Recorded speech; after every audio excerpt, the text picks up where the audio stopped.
Hola, soy Fernando Muñoz y esto es Más 68, un espacio donde converso con personas mayores de 68 años para rescatar su sabiduría, sus historias y el legado que nos dejan, porque creemos que escuchar al que ya vivió nos ayuda a vivir mejor.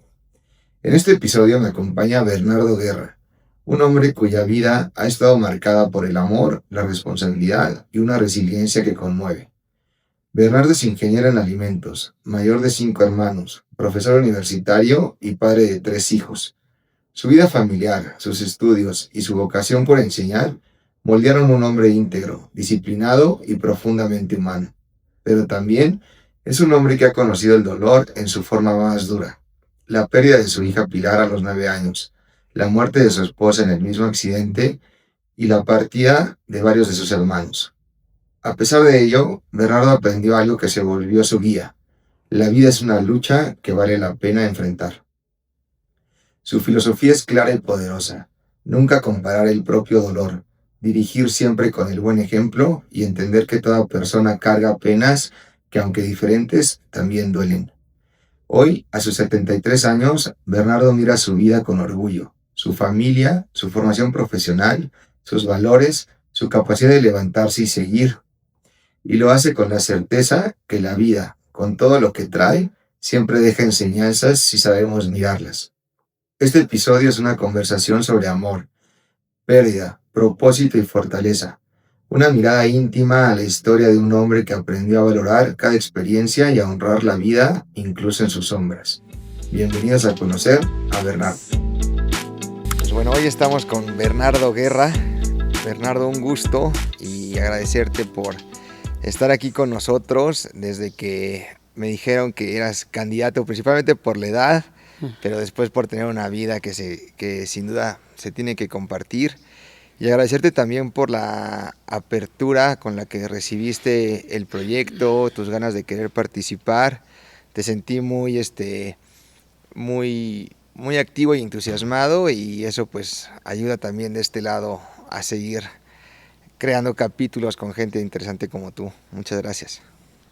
Pues también para mí es una oportunidad participar en este proyecto que considero que es sumamente bueno para el prójimo en general.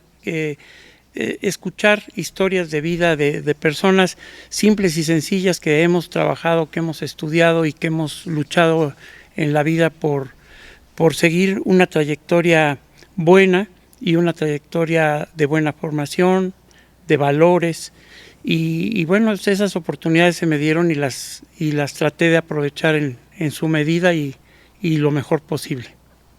Gracias. Y bueno, me gusta empezar estas pláticas porque mucha gente no te conoce. Entonces, no a manera de resumen de tu historia, si te pudieras describir en unas breves palabras, ¿cómo te describirías?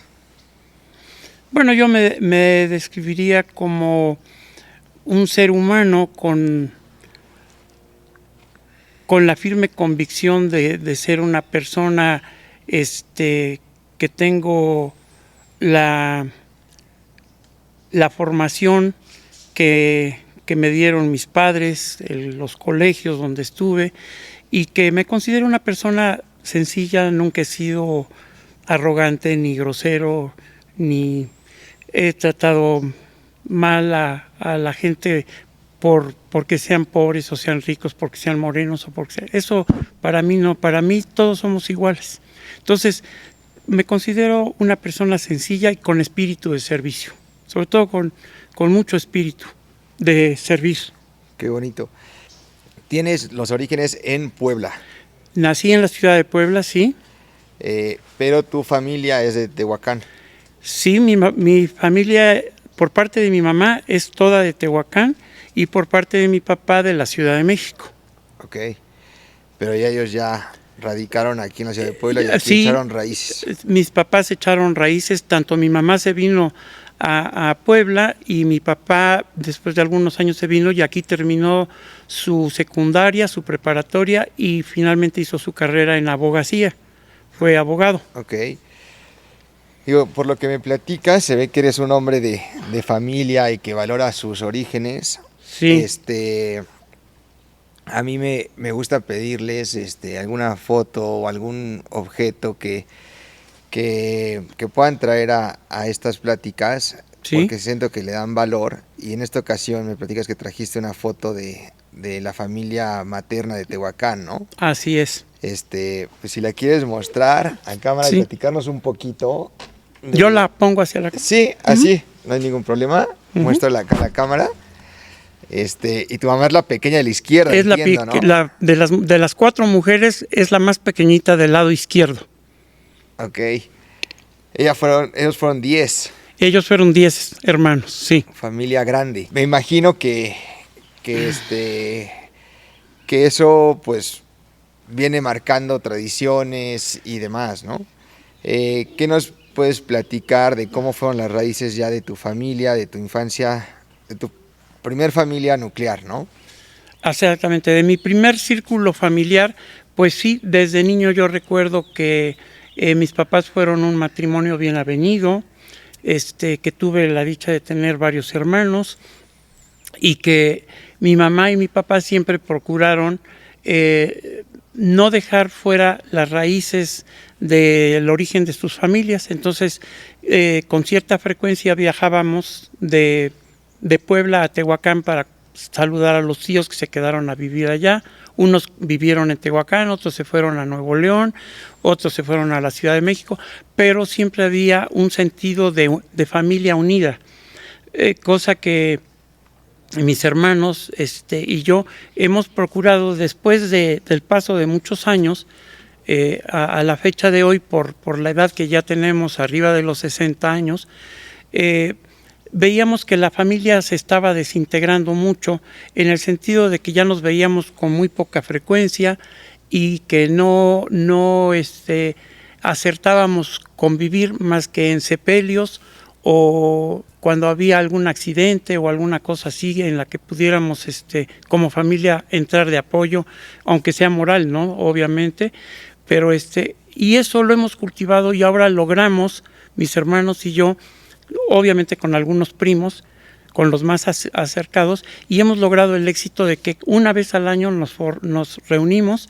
a veces en Tehuacán, a veces aquí en Puebla, a veces en Nuevo León, a veces en México, pero hacemos una reunión familiar donde van la mayoría, no, a veces ya por la edad muchos ya no pueden viajar, otros sí, pero hemos mantenido las raíces de la familia. ¿Pero ellos son de la familia Guerra o de la familia Aguilar, de la familia de Tehuacán. Ok, de la familia de Tehuacán. En el caso de mi papá solamente fue hijo único del primer matrimonio de mi abuela. Y él quedó huérfano de padre a muy temprana edad. Creo que tenía 2, 3 años cuando mi abuelo murió en la Revolución. Ok. Mi abuelo murió en la Revolución, el papá de mi papá, el papá biológico. Mi abuela, 2, 3 años después, era una mujer muy joven, tengo entendido que fue una mujer muy, muy guapa, y vuelve a tener un segundo matrimonio y se casa con un señor Guerra, que lo registra como hijo propio, pero realmente mi papá venía biológicamente de un papá que falleció. Okay. Pero bueno, mi papá siempre se expresó muy bien al respecto, que tuvo un padrastro bueno. Y efectivamente eso fue lo que siempre se comentó. Yo ya no tuve el gusto de conocer más que a la abuela paterna, porque mis abuelos maternos murieron antes de que yo naciera. Okay. O sea, yo a mis abuelos maternos no tuve el gusto, la satisfacción de conocerlos. Solamente conocí a la mamá de mi papá. Fue mi única abuela que tuve. Ok. Y platícanos de tu entorno familiar, ya de la familia Guerra Aguilar, tú siendo el mayor de 6 hermanos, ¿cómo se veía ese rol o cómo eran tus días cuando estaban los 6 o los 8 en familia? Ajá. ¿Qué recuerdas de esos días de niñez y de tu presencia como hermano mayor? Sí, mira, yo recuerdo con mucha alegría pues que teníamos un papá que era muy cercano a nosotros, igual que mi mamá, unos papás cariñosos, que constantemente convivían con nosotros, estaban muy pendientes de nuestros estudios, pero el rol que yo desempeñaba como hermano mayor siempre me dijeron que yo tenía que profesar algo muy importante, que era darle buen ejemplo a mis hermanos. Okay. El que yo tuviera esa convicción y esa obligación, entre comillas, me decían, papá, es muy importante que tú lo que hagas, lo hagas lo mejor posible para que tus hermanos traten de seguirte. Y efectivamente, yo me convencí al paso de los años que sí, no todos los hermanos, pero la mayoría sí siguen mucho tu ejemplo. En los deportes, en tu manera de ser, en tu manera de relacionarte con los amigos, en convivir con tus amigos y yo convivir con los de ellos, estar en el mismo colegio, desde la primaria hasta la preparatoria. Estudiamos en el colegio alemán, colegio con mucha disciplina.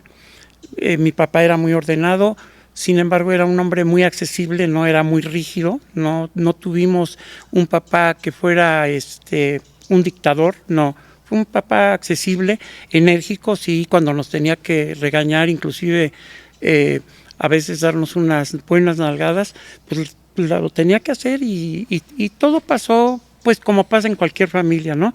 Disputas entre los hermanos por tonterías, todos fuimos hombres, no tuve ninguna hermana, pero sí creo que mi rol fue de dar buen ejemplo, de darles un buen ejemplo a mis hermanos. ¿En algún momento lo sentiste como una carga? Sí, yo creo que sí, en algún momento creo que los papás, como todos los padres, inclusive yo mismo como papá, nadie nos prepara para ser padres. O sea, tú haces lo que veías que hacían tus papás, es como una cadenita. Una cadenita. Pero sí, en algún momento sí sentí que me decían, bueno, es que tú tienes que estar haciendo esto y hacerlo de la mejor manera, como lo mencioné, con la finalidad de que tus hermanos tengan una guía, porque tu papá pues tiene que salir a trabajar. Tú convives más con tus hermanos que tu papá y yo, claro, por razones de la edad, de los ratos de recreo, los ratos de días de campo, de salir a excursión, de jugar fútbol, de lo que fuera. Pues mis hermanos vivían más conmigo, claro, y afortunadamente a mí nunca me dio ni por tomar. Fumé, pero con mucha medida, nunca fui un vicioso del cigarro. Eso creo que también fue y sin embargo, el tercero de mis hermanos sí se volvió fumador. Borrachos, afortunadamente no hubo nunca había mi papá tomado. Okay. Entonces teníamos buen ejemplo, pero regresando al punto, sí se siente un poquito de carga, y lo hemos platicado con mis compañeros, que sí, cuando nos toca el rol de ser el hermano mayor, sí te inculcan una serie de cosas que te dicen, pues tú tienes que poner un poquito más de tu parte para que nos ayudes a que tus hermanos pues vayan por buen camino.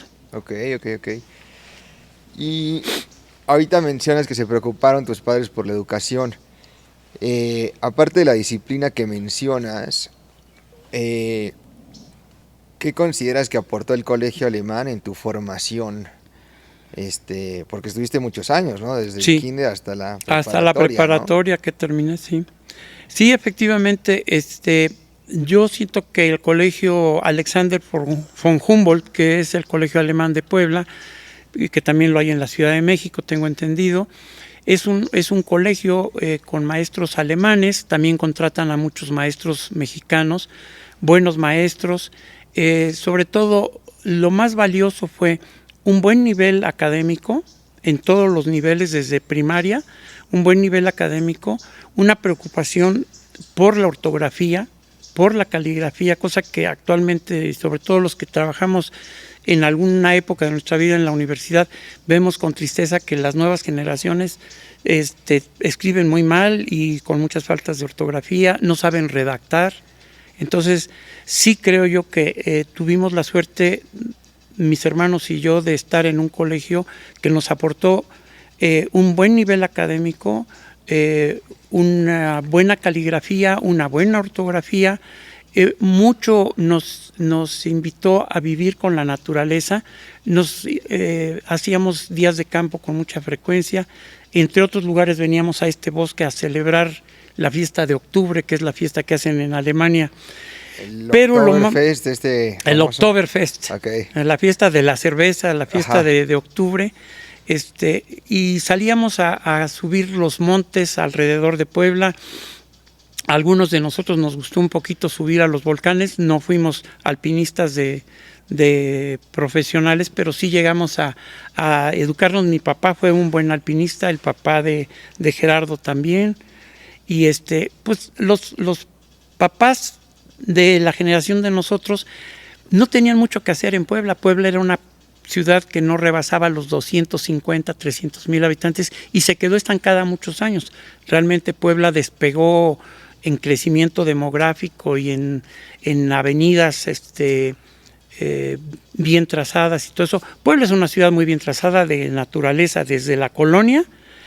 Puebla es una ciudad perfectamente trazada, de la que yo me siento muy orgulloso, porque sí es una ciudad muy bonita, con mucha historia, con buenas escuelas y con buenas universidades hasta la actualidad. Pero sí, en ese sentido creo que la escuela aportó otra cosa muy valiosa, aparte de la disciplina y la buena calidad académica.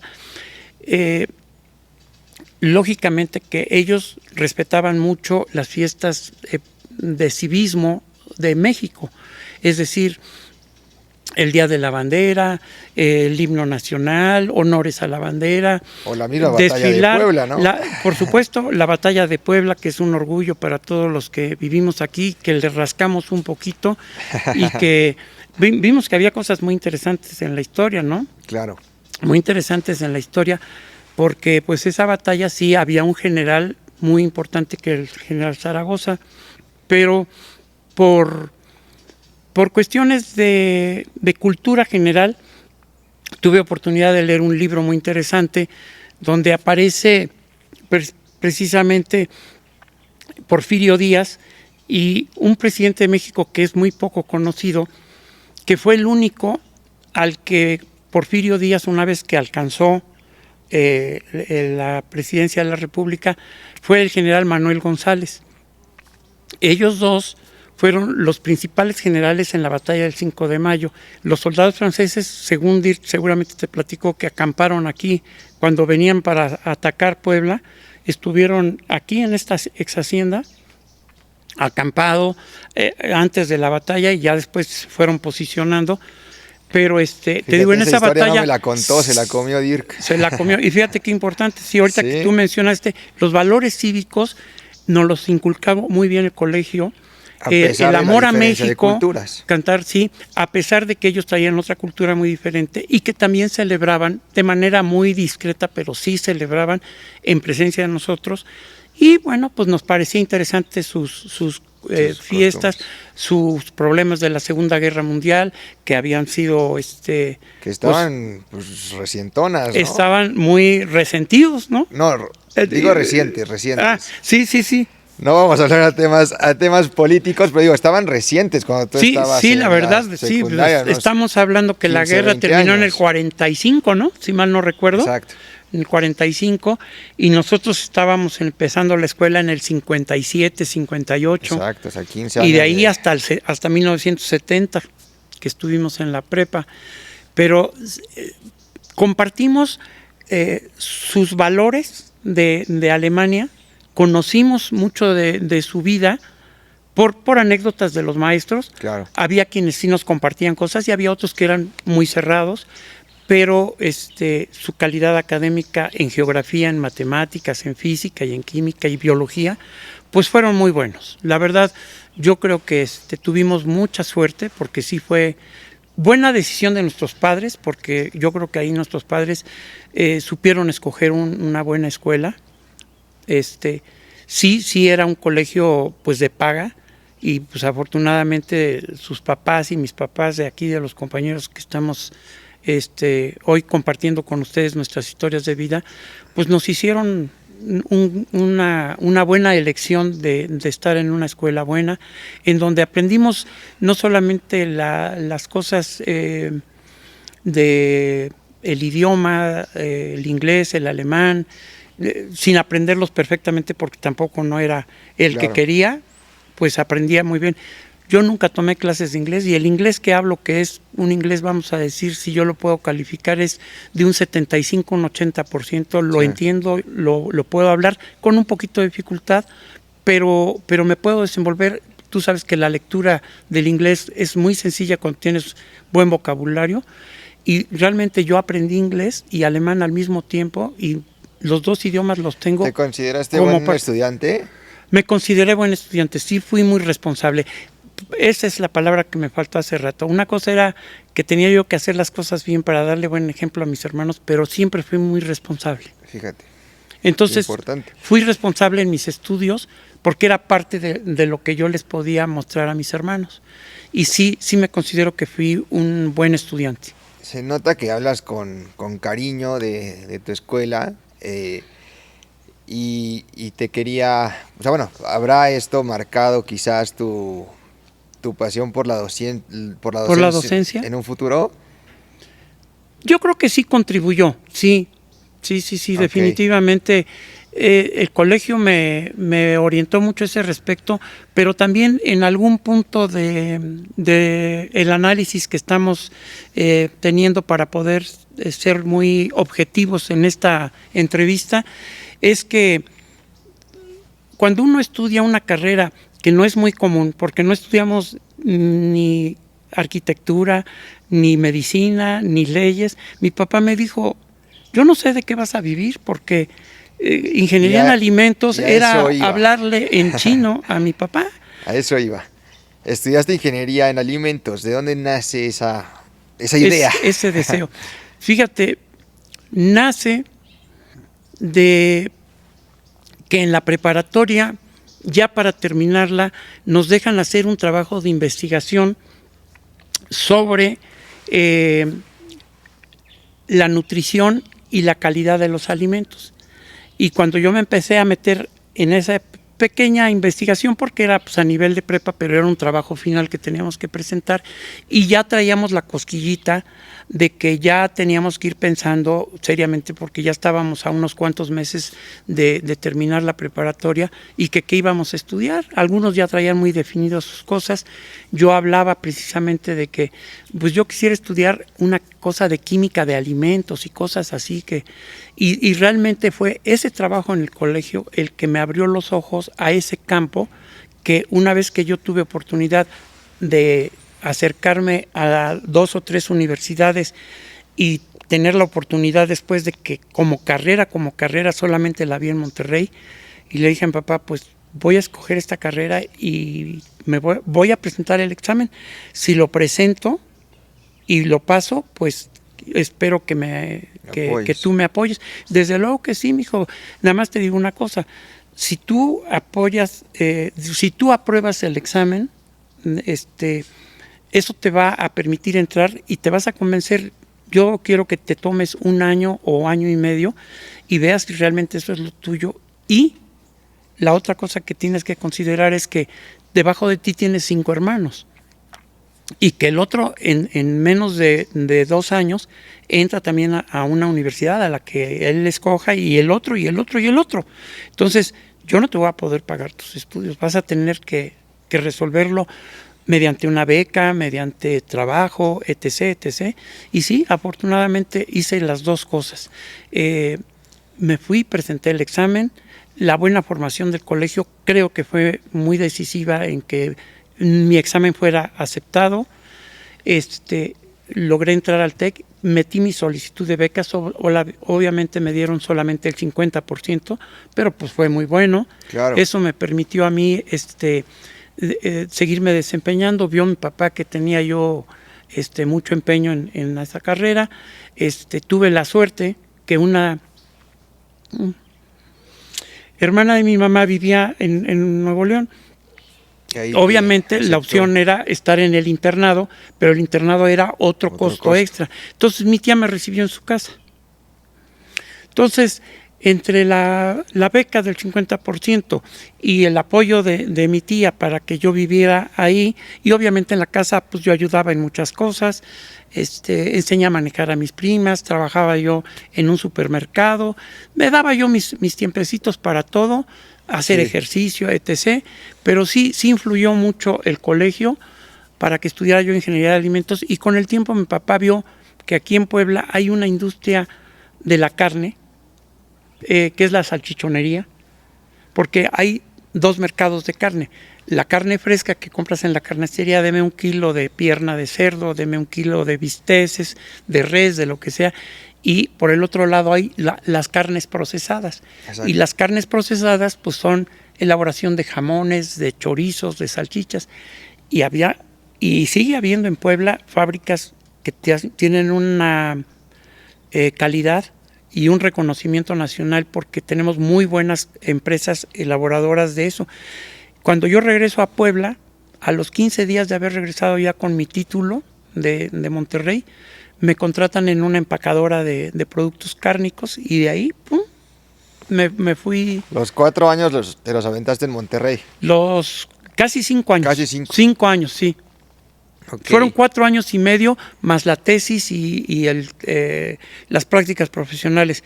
Pero sí, lo logré, y cuando regresé, en 15 días me dijo: papá, es sorprendente que tú hayas encontrado un trabajo aquí en Puebla, porque pues era poco probable para él, ¿no? Porque no, mi papá no veía la parte industrial de alimentos como parte de su entorno. Pero nosotros en la escuela ya empezábamos a tener nociones de lo que es la ecología, el daño al medio ambiente. Ya. Todo eso eran ciencias nuevas que se estaban derivadas de la biología, porque la madre de todo lo de ecología, aprovechamiento de recursos naturales, es biología. Claro. Entonces, a mí eso me gustaba mucho, y eso fue lo que me impulsó a trabajar en eso. Entonces, sí creo yo que eso fue lo que detonó en mí las posibilidades de venir y empezar a trabajar en ese sector de alimentos cárnicos, y precisamente después de trabajar 33 años en la industria de los alimentos, obviamente no nomás trabajé en cárnicos, trabajé en otras empresas, pero lo fuerte mío fue trabajar casi 20 años en la industria de cárnicos. Entonces, todo lo que es proceso de carnes, con sistemas de gestión de calidad, lo que es ahora el sistema ISO 9000, sí, de certificar, estandarizar los procesos, llevar un control de inocuidad, que es otra palabra nueva para mucha gente, que es el principio de la calidad, es la inocuidad. Un día le preguntaron al director de la empresa en una entrevista en televisión, ¿puede haber calidad de alimentos sin inocuidad? Y le dijo: no. Si no hay inocuidad, no puede haber calidad de alimentos. Eso platicaba yo hace ratito con Dirk. Le decía: ¿qué es eso de inocuidad? Le digo: mira, para que tú puedas hablar de que los alimentos lleguen al consumidor en óptimas condiciones nutricionales y que no te causen enfermedades, todas las instalaciones tienen que estar lavadas, sanitizadas, desinfectadas, y mantener el estándar de limpieza mediante el ISO 9000. Tú ya tenías un control de llevar un checklist y decir: en esta fábrica vigilamos quién nos surte y cómo nos surte todas las materias primas. Y eso era un campo nuevo en ingeniería de alimentos, porque se hablaba mucho de los procesos, pero no se hablaba de la calidad. Uh-huh. Pero antes que la calidad, si yo voy a servir en esta mesa alimentos, primero lavo la mesa. Y no la lavo nomás por encimita, sino te dicen: oye, ¿y la lavaste por acá abajo? Porque cuando se te cae un poco de sopa o un vaso de agua de limón, escurre. Si tú no lavas la mesa desde las patitas de la mesa y la parte de abajo, no nomás es limpiar la superficie, hay que limpiar todo. Y todo es hasta el último rincón de la planta. Pisos, paredes, techos, ventanas. Ese fue un concepto que se llama sellos de calidad en la industria alimentaria. México Calidad Suprema, ¿de qué habla? Que el que tiene un sello que dice México Calidad Suprema es porque pasa todo una lista de requerimientos y especificaciones que le permiten a la persona. Y eso a mí me encantó, porque eso no se lo platica los maestros en la universidad a los muchachos. Entonces, cuando yo entré después de tantos años de trabajar, vieron en mí un maestro en que yo no iba a darles clases teóricas. Yo les dije, yo donde estudié en el TEC de Monterrey, teníamos una plantita piloto, que era una cocina grandota, donde nos enseñaban a procesar los alimentos. Pero empezábamos por lavar mesas, por lavar sillas, bancos. Todo absolutamente tenía que estar no solamente lavado, sino desinfectado. Y eso es inocuidad. Entonces no puede haber calidad de un producto que tú te comas una rebanada o un sándwich de jamón o un buen bistec si la mesa donde lo procesaron estaba contaminada.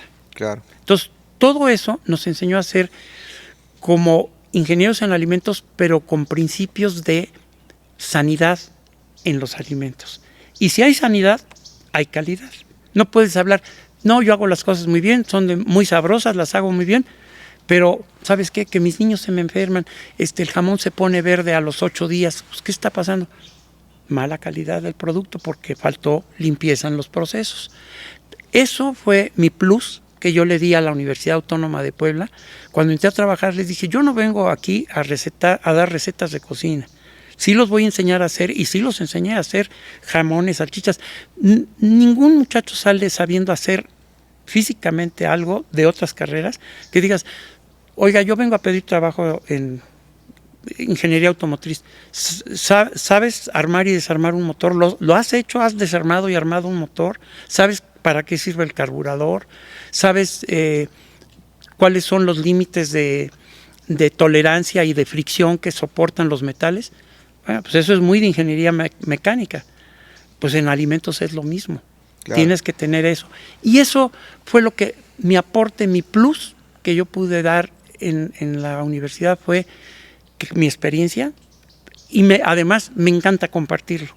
Ahorita, si quieres tú, de alguna manera también los estoy retroalimentando a ustedes con un resumen muy concreto de lo que mi vida profesional sí, de lo que fue tu me carrera enseñó. Profesional. Que le busqué la parte más al fondo, era la inocuidad. No puede haber calidad si no hay inocuidad. Y digo, aprovechando este capítulo de la parte profesional, esa parte con la que cierras, que recién, escucho que estás recién jubilado, fue sí. con la docencia.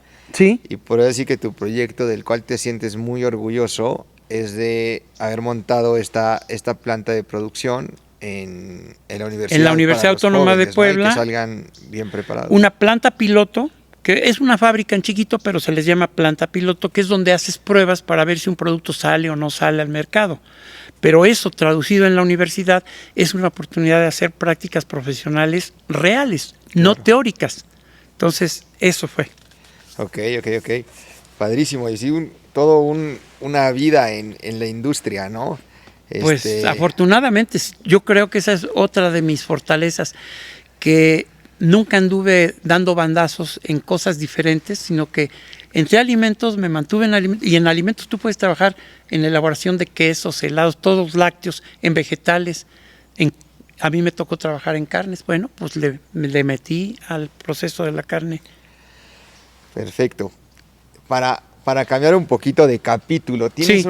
una frase que dice que nunca te debes de comparar con nadie más. ¿Cómo es la frase completa? Sí, la frase dice, en la vida siempre nunca te compares con los demás, porque siempre encontrarás personas que han sufrido más o personas que han sufrido menos. Tú estás en un punto donde jamás te compares, que digas, yo he sido el que más he sufrido. No hay que compararse, porque la vida te demuestra que siempre hay personas que han sufrido muchísimo más de lo que uno cree que aguanta uno. Por eso la importancia de la empatía y de Ajá. Y de estar bien con todos los demás, sin importar, como bien comenzabas esta plática, ¿no? O sea, sí. Respetar al otro, y no sabes qué problemas puede tener, ¿no? Sí, y quizá esa frase de no te compares con los demás,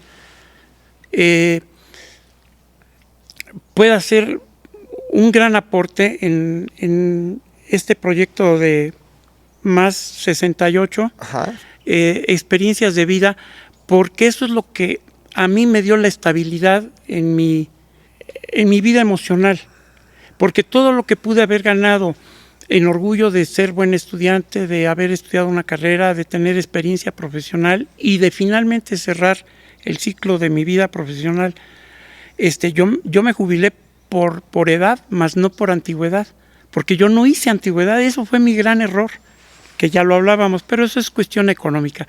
El punto es que esa frase a mí me permitió no tirarme al alcoholismo.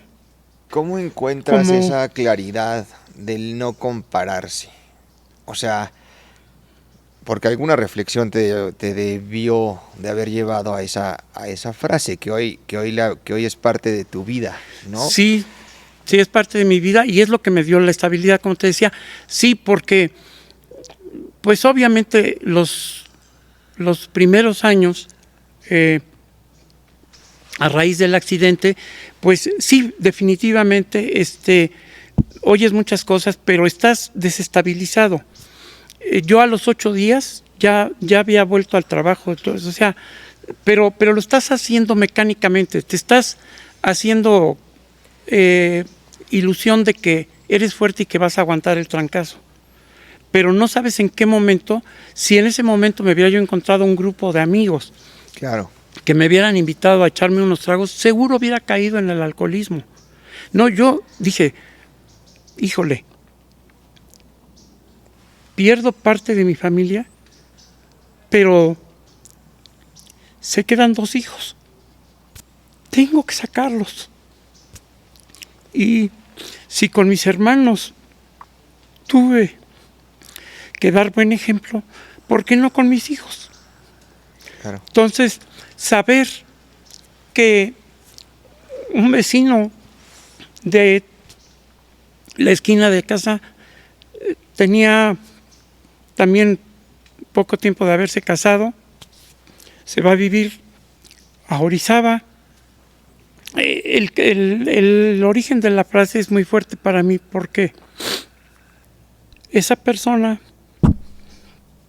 ese muchacho, se casa y tiene gemelos, se va a trabajar y explota el tanque de gas, se muere su esposa y los 2 bebés. Así, en un 2x3. Entonces dices, híjole, lo mío fue en un accidente, sí, fue algo muy bruto, pero pues me pasó a mí, pero le pasa a otra persona y a él, sus bebés recién nacidos y muertos por una explosión de gas, por un descuido en las instalaciones de gas. Hay personas que la sufren igual o peor. Ya. Es de lo que yo entendí, que esa frase es, no puedes decir que tú has sufrido más. ¿Qué pasa ahorita con las personas de la Franja de Gaza? Claro. Matan familias completas, mutilan niños y niñas, violan los ejércitos de uno y de otro lado, cosas pavorosas. Esas penas, yo pienso que sí, un accidente es un accidente, pero que te bombardeen de un país a otro y te maten a toda tu familia y que así en un 2x3 pierdas toda tu familia. A mí se me quedaron mis 2 hijos. Eso me ayudó a aguantar. Pero dices, híjole, este pobre cuate se va a trabajar y cuando regresa a su casa desapareció porque voló su departamentito con su esposa. Ni siquiera recuperó los cadáveres. Fue una cosa terrible, muy, muy dura.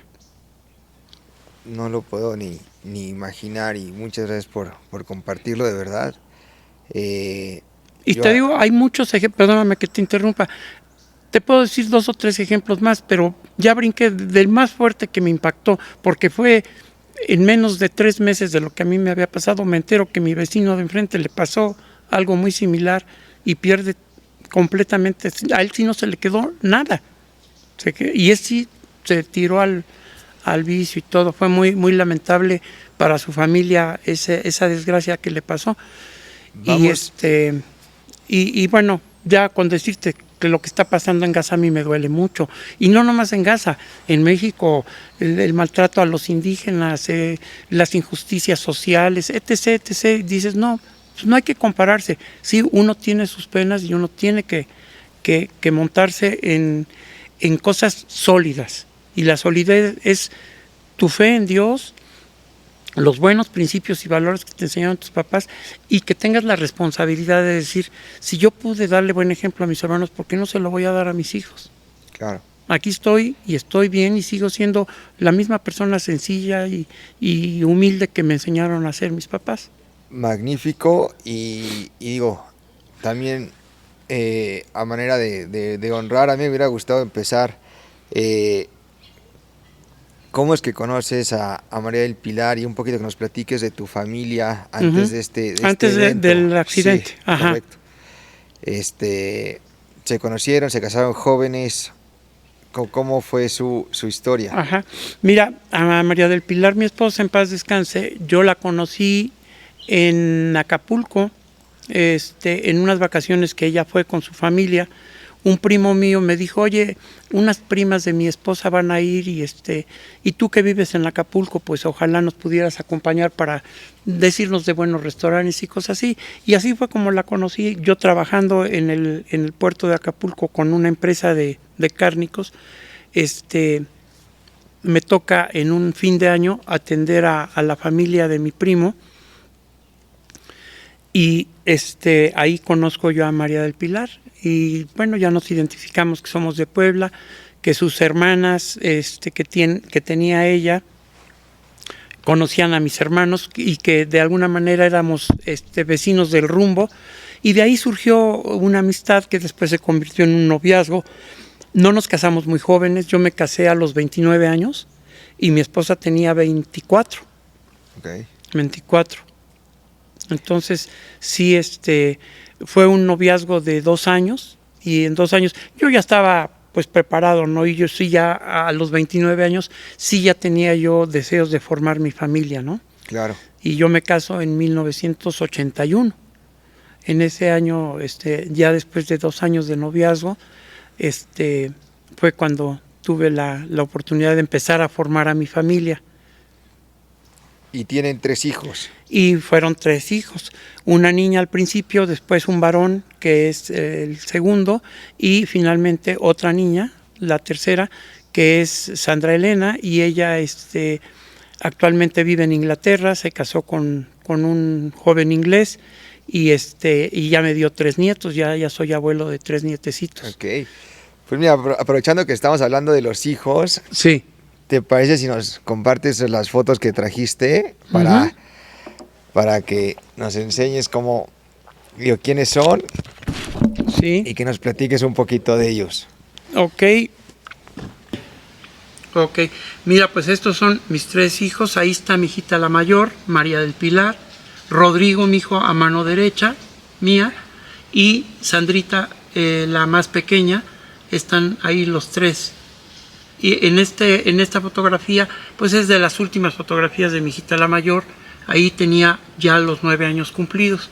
Okay. Ese año fue cuando, después de salir del colegio, fue con mi esposa a recoger a una amiguita. Echándonos un poquito más para atrás, tienes 29 años, tienes esas ganas de formar tu familia. Si recuerdas a lo mejor un poco cómo se veía esa familia deseada por Bernardo, sus hijos, qué valores les querías transmitir, qué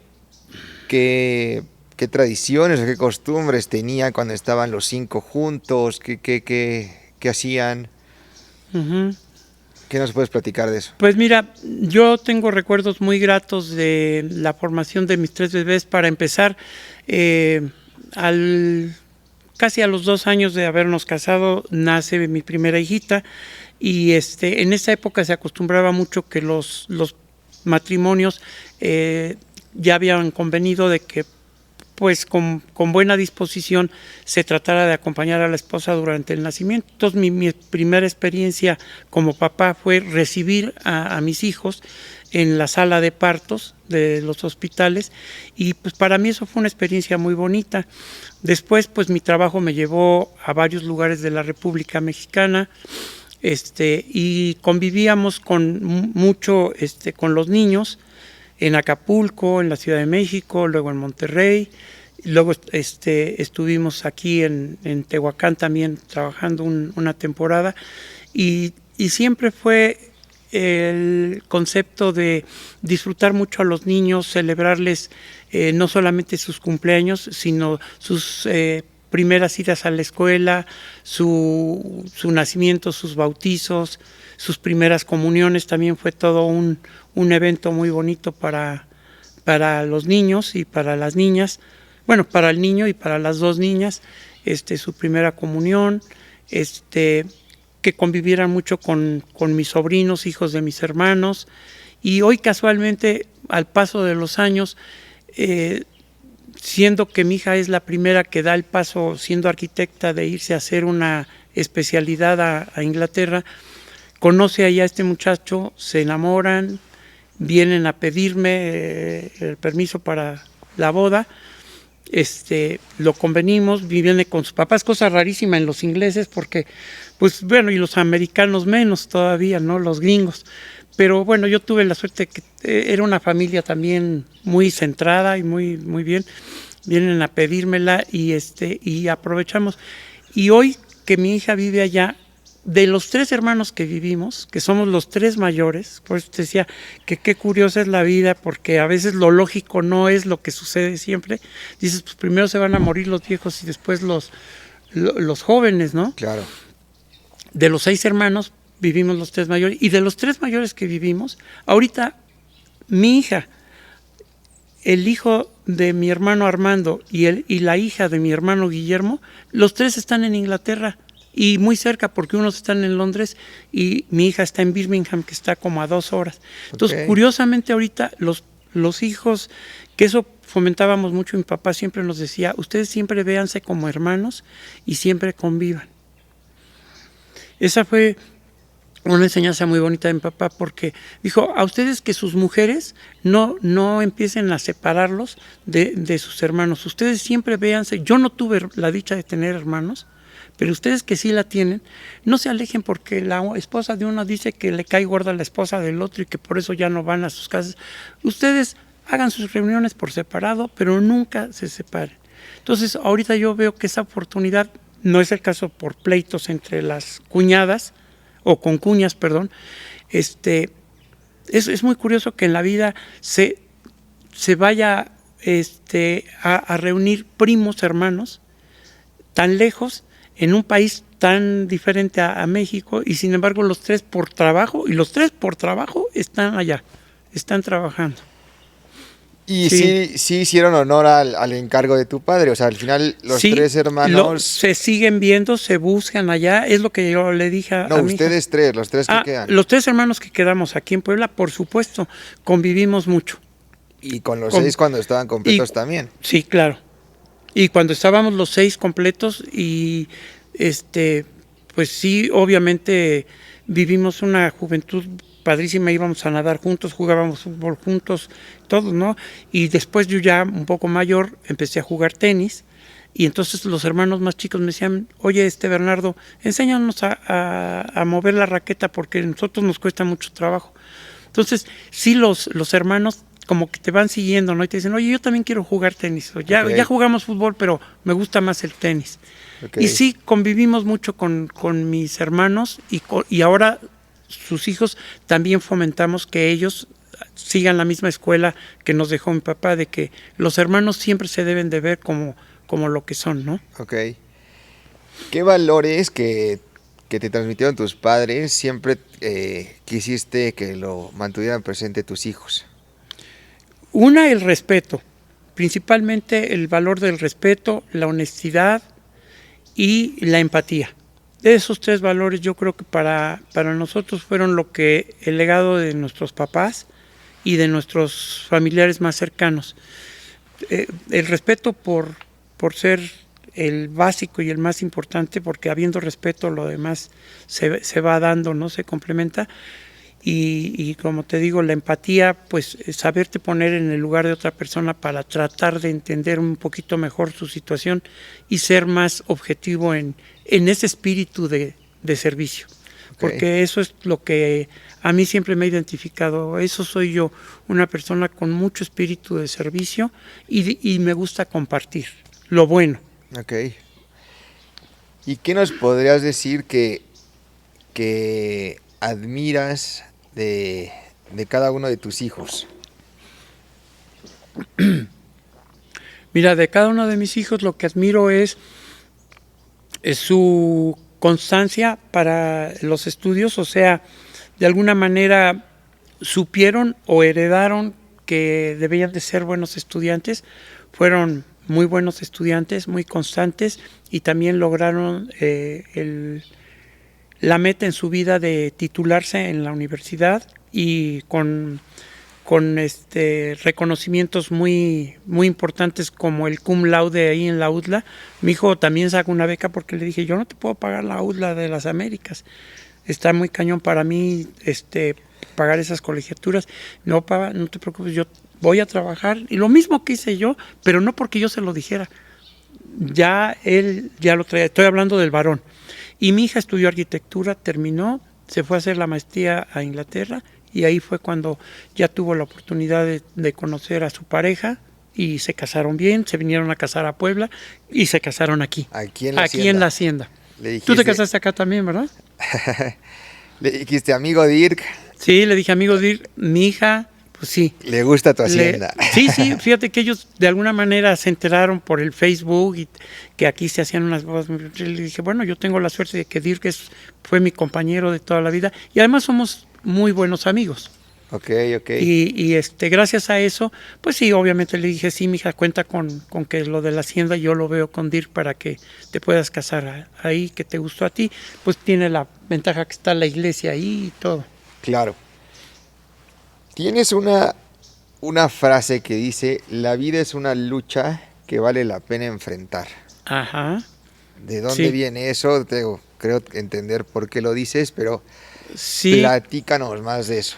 Mira, esa frase de la vida es una lucha, yo la vi en un escudo heráldico que me llamó mucho la atención y decía militia, la milicia es vita. Entonces, la vida es lucha, ya traducida al español del latín, y sí entendí, por lo que tú bien me dices ahorita que crees comprender, porque sí,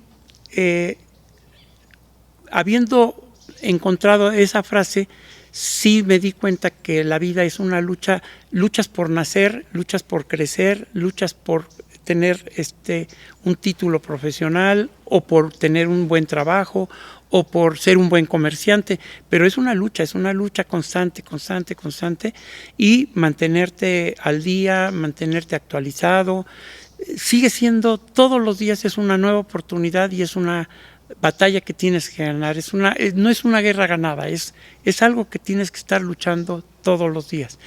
Y emocionalmente, pues por supuesto, ¿no? Yo tenía que luchar contra mi debilidad, mi sensibilidad, de que no me podía yo doblar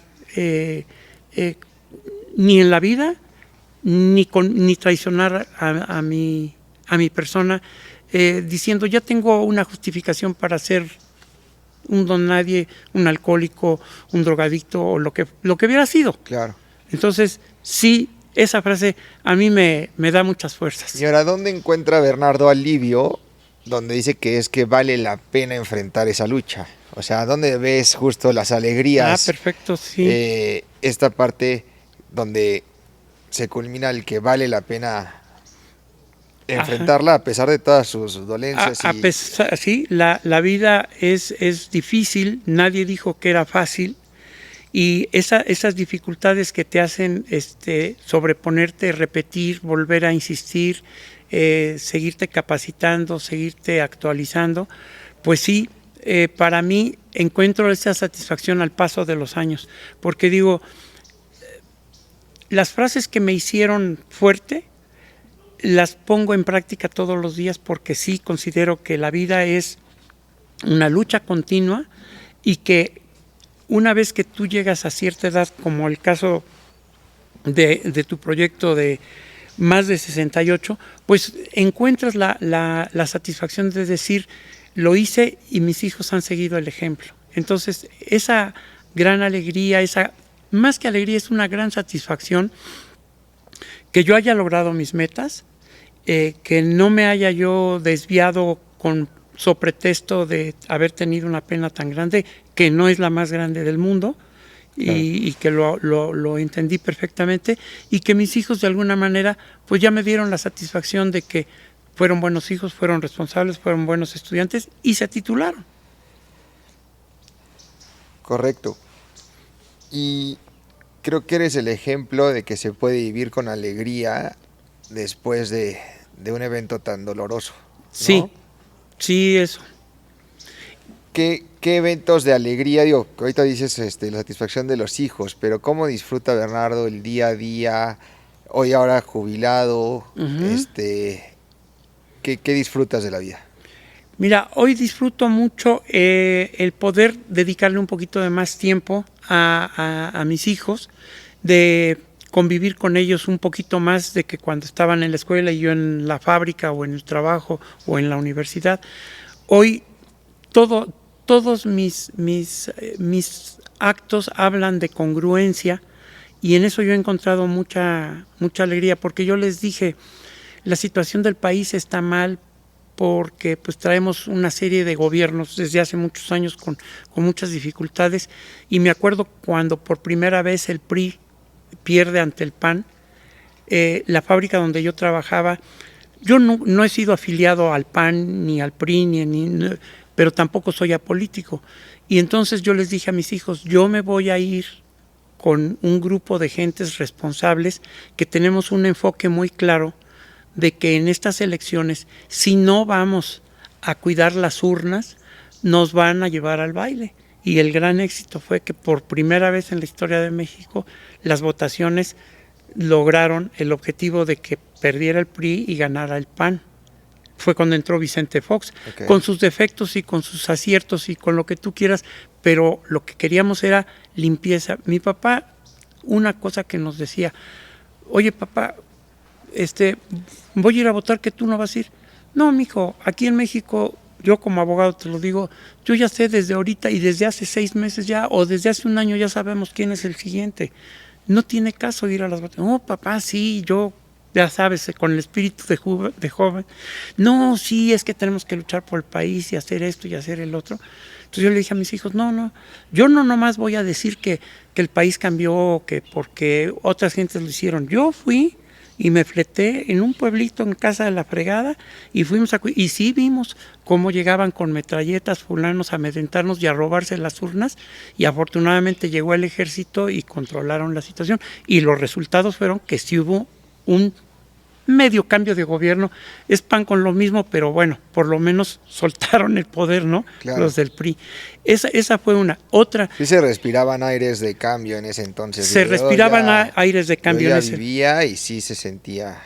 Bueno, en esa participación fue muy buena. La otra participación, y con la misma empresa,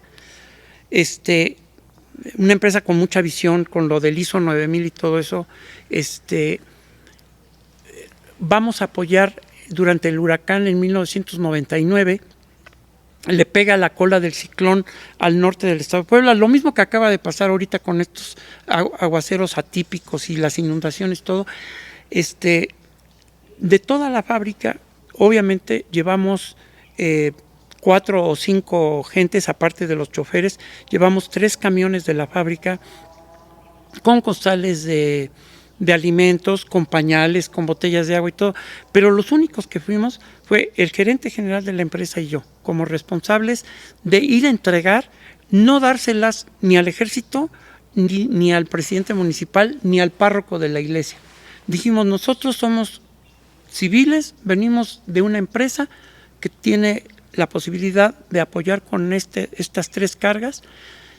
El gerente venía en el primer camión, yo venía en el segundo y otro tercer ingeniero venía en el tercero, y fuimos a prestar ayuda y estuvimos una semana así metiéndonos en el lodo, en el fondo de las barrancas, porque a donde fuimos fue al norte del estado de Puebla, está Huauchinango, y ahí hay unas poblaciones que fueron arrasadas en ese, no me acuerdo el nombre del ciclón. tenía un nombre muy conocido que ahorita no lo recuerdo, pero la cola de ese ciclón le pegó muy fuerte a Puebla y a Monterrey. Fue cuando se inundó el río Santa Catarina, y los ríos de Puebla, del norte del estado, que pasaban por ahí, los techos de las escuelas estaban en el fondo del río. Los alimentos de un lado al otro se pasaban por malacates que el ejército tendió de un extremo al ancho del río, y así les íbamos pasando bultos. Y entonces les dije a mis hijos, miren, cuando pasan estas cosas, como pasó con el terremoto del 85, que fue el año en que nació mi hijo, de lo que platicábamos, de que yo vi la onda sísmica, cómo pasó ahí en el estado de Guerrero, le dije, cuando pasan esas cosas, no se dan abasto ni la Cruz Roja, ni el Ejército, ni todas las empresas que quieran ayudar. Esa experiencia, porque está interesante. Eso fue sensacional, porque ahí es donde mis hijos, creo que me gané el respeto de ser congruente, de decir, hay que estudiar, hay que tener un buen trabajo, pero cuando se trata de ayudar, hay que ayudar. Entonces, eso fue muy bonito, porque mis hijos vieron las fotografías, nos vieron llenos de lodo, dándole de desayunar. Pues estaba nada más la Cruz Roja, unos soldados del ejército, y nosotros dándoles de desayunar a todos los niños que se quedaron huérfanos. De ahí nos trajimos los camiones ya descargados, y cada quien buscamos la forma de seguir ayudando a esas familias. Pero todo eso lo viven mis hijos, y entonces saben que lo que se dice hay que predicar con el ejemplo, y también lo pongo en mis frases célebres. Una de las cosas que hay que hacer en la vida es, diario es una lucha, la vida es una lucha, pero hay que ser congruentes. Si yo digo que voy a tratar de que México mejore un poquito, ¿cómo puedo hacer? Aquí está mi granito de arena. ¿Cómo puedo ayudar ante una desgracia por las condiciones climatológicas? Hay que ir y hay que ayudar. Sin duda, sin duda. Físicamente. Entonces, el haberlo hecho es una gran satisfacción para mí, pero más satisfacción es que mis hijos hoy me reconocen esa labor. Correcto, y sí decías de ser el buen ejemplo, pero pensé que lo llevabas a tus hijos, a tus hermanos. Claro, pues a mis hermanos también, porque pues mis hermanos, con ellos comparto todo, y ellos lo saben también. Claro. Porque somos una generación muy unida. Entonces, esto se ha trasladado, una de las cosas por las que me estiman mis compañeros, pues yo creo que es porque han visto que he sido congruente con mi profesión, con mi familia, y con mis hermanos, y con mis hijos. Y con lo que dices. Y con lo que digo. Hemos platicado cosas y eventos muy importantes, Bernardo, gracias. Sí. Pero yo quisiera, a manera de reflexión, se vale repetir, ¿no? Pero, ¿de qué es de lo que te sientes más orgulloso hoy a tus 73 años? Pues de lo que me siento más orgulloso es de haber formado una familia y de ser una persona congruente con mi forma de pensar. Y sin duda hay varias más. Mencionas que no te arrepientes de nada, ¿no? Sí. Que has sabido valorar lo vivido. Sí, disfruto y he valorado mucho lo que he vivido, efectivamente, sí. ¿Cuál consideras que es tu mejor lección o tu mayor lección de vida? Mi mayor lección de vida. El amor a la familia que nos enseñaron mis padres y que lo pude transmitir a mis hijos. Okay. El amor de vivir en familia y de saber que la familia es una de las cosas más valiosas que podemos cultivar, tener y mejorar en lo posible. Ok, y te platicaba yo también que este podcast busca también enseñar o predicar con el ejemplo o ayudar incluso, ¿no? Sí. Entonces, ¿qué le podrías decir a alguien que ahorita está pasando por una gran pérdida o por un problema similar al que tú viviste? Ajá. Pues yo lo que le diría es que siendo plenamente consciente de la pena por la que está pasando, porque también las he vivido, pues que no todo está perdido, que hay dos cosas importantísimas en la vida de todo ser humano. Una es tus valores, tus principios, pero también la fe que tengas en la religión que profeses, te da un gran apoyo, ¿no? Aunque a veces dudas y reniegas. ¿Por qué a mí me pasó esto? ¿Por qué, si Dios es bueno, por qué me pasó a mí esto? ¿Por qué no a mí? ¿Por qué a mi hija?